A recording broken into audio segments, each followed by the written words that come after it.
Para conocer el casco antiguo de Kotor dispones de varias maneras.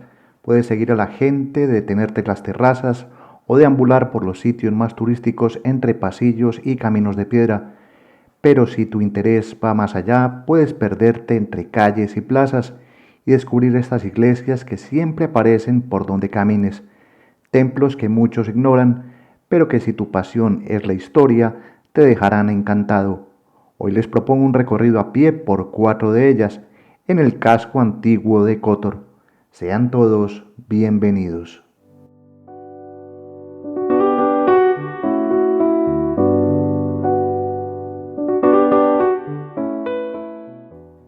Pero antes de entrar a los templos, quiero mostrarles que Kotor va más allá de calles y edificaciones de piedra.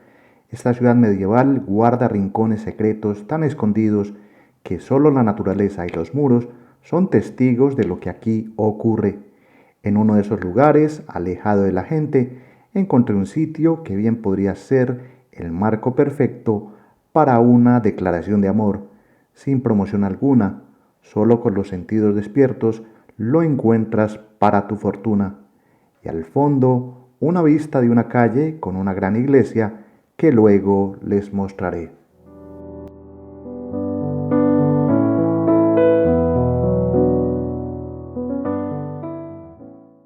Volviendo al camino, una de las cosas que más llama la atención en Kotor es cómo conviven las tradiciones. En una misma plaza, la de San Lucas, se alzan dos iglesias, a un lado la ortodoxa de San Nicolás y al otro la de San Lucas, que actualmente también es ortodoxa, pero que en un tiempo lejano tuvo la curiosidad de ser católica de manera simultánea. Una plaza, dos iglesias y el inicio de nuestro recorrido.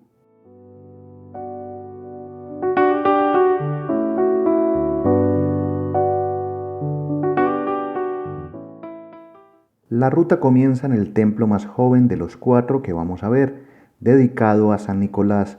Fue consagrado en 1909 en un lugar donde antes existía otra iglesia ortodoxa que se incendió en la víspera de Navidad de 1896. Su decoración revela el credo ortodoxo al que pertenece y todo nos recuerda el fuerte lazo con Rusia, que donó algunos objetos a comienzos del siglo pasado.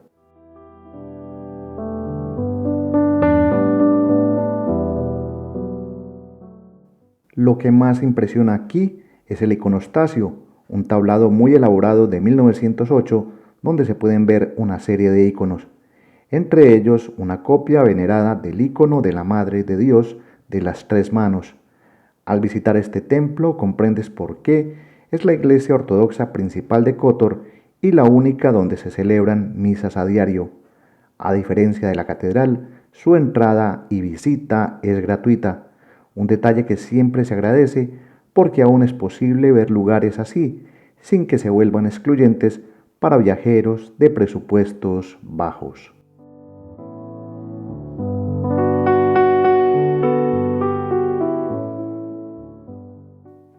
La visita a esta iglesia, como las siguientes, puedes hacerla después de las misas diarias y para describirles el ambiente es una mezcla entre luz tenue y olor a incienso que se funde con el de las velas pequeñas.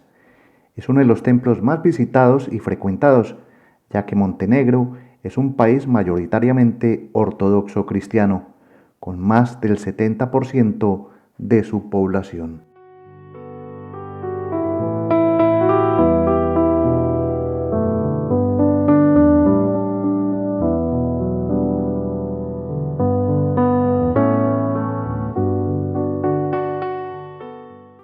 Salimos de la iglesia de San Nicolás por un patio de piedra donde la decoración externa recuerda el entorno sacro.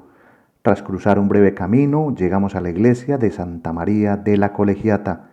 Este es otro templo con historia, construido en 1221 sobre los cimientos de una basílica cristiana del siglo VI. Su puerta, con motivos religiosos en relieves de metal, llama la atención en una fachada interior prácticamente sin mayores decoraciones, y al avanzar descubriremos el porqué de su nombre y el sitio que concentra más la atención.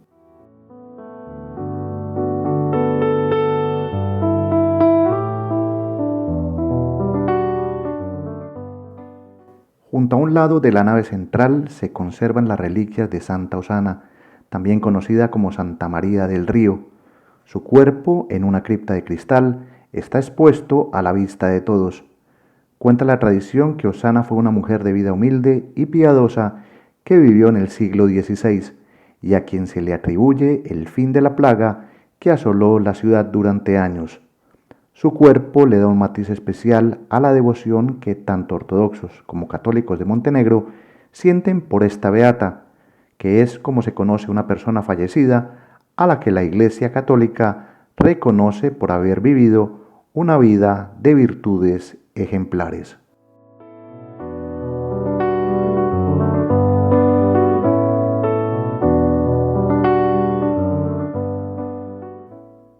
Solo es salir de la colegiata y seguir caminando para volver a meterse en esas callecitas de piedra de Kotor.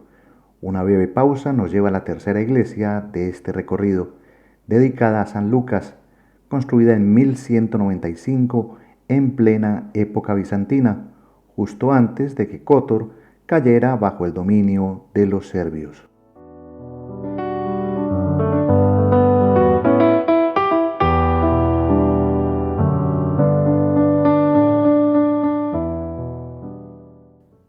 La iglesia es pequeña en dimensiones, pero eso no le resta importancia a lo que vemos en su interior.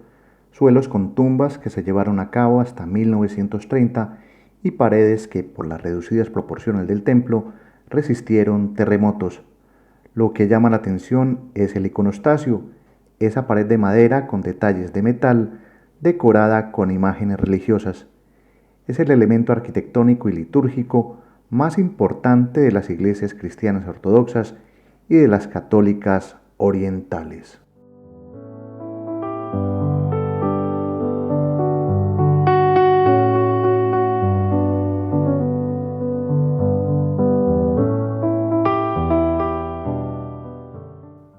Una gran curiosidad de esta iglesia es que inicialmente fue católica, pero en 1657, durante la invasión otomana, el templo tuvo dos altares para que tanto comunidades ortodoxas como católicas pudieran celebrar misas aquí. Esa convivencia religiosa duró hasta 1814, cuando los franceses entraron a Kotor y dieron sentencia al templo de pasar a ser exclusivamente ortodoxo.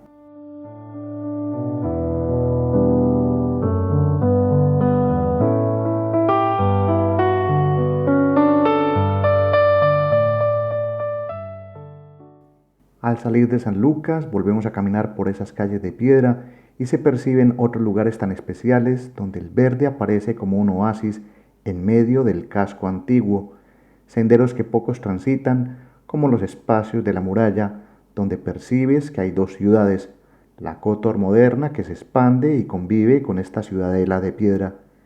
Es momento de ir a conocer la cuarta iglesia de este recorrido, dedicada a Santa Clara, un ejemplo más que encuentras entre los pasillos y plazoletas del casco antiguo de Kotor.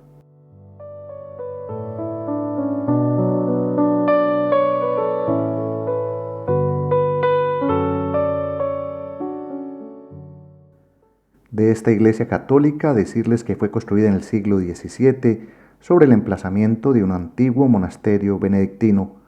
Los terremotos anteriores derrumbaron monasterios y templos en la zona, y esta es una de las iglesias menos visitadas de Kotor. En su interior destaca un altar mayor de mármol blanco y rojo, obra del escultor veneciano Francesco Cabianca, realizado a principios del siglo XVIII. Es uno de los pocos templos católicos de Kotor.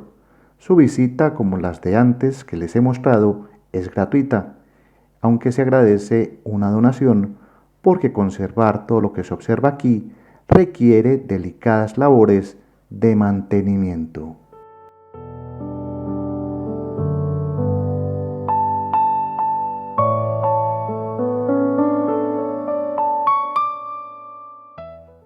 Cuando camino por lugares así, a los que muy pocos prestan atención y encuentro la soledad como perfecta compañía de viaje, agradezco tener la oportunidad de ver esa historia que se mantiene en las paredes.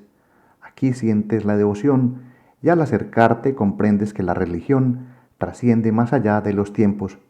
Por eso es justo dedicar tiempo a espacios como estos, que también recuerdan que tu paso por el mundo es muy breve. 4 iglesias, 4 historias, en un recorrido que no cuesta dinero, pero que te deja satisfacciones personales. Mi nombre es Gustavo Carrasquilla Gómez y esto es Estado Natural Viajero. Este recorrido por 4 iglesias de Kotor termina aquí, pero los espero muy pronto para seguir descubriendo Montenegro sin prisas y con todos los sentidos. Reciban un saludo, hasta pronto, chao.